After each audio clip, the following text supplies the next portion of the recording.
kapakak, kapakak, kapakak ng masa, butubod sa konsiyo, paglaom sang banwa. Sa pag-abot na sang eleksyon, aton lang gid pagadumdumon, sa konseho pagabutobon, tao nga mabinuligon.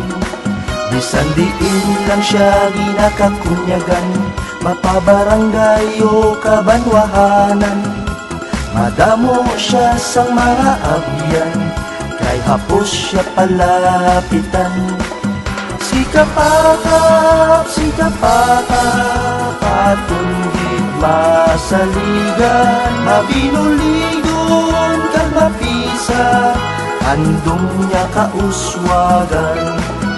Kay kapakap, kay kapakap, pagbag-o malauman, mabinuligon kag mapisan, andong niya kauswagan.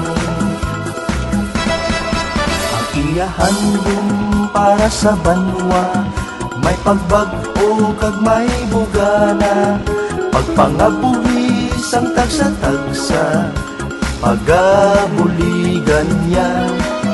Ang pagsali sa mga katawhan, iyagid ginaamligan, para ang banwa magiliusa, padulong sa kauswagan.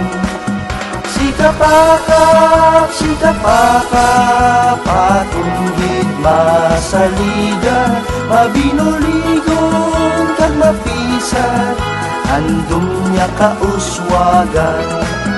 Kay kapakap, kay kapakap, pagbag-o malauman, mabinuligon kag mapisan, andong niya kauswagan.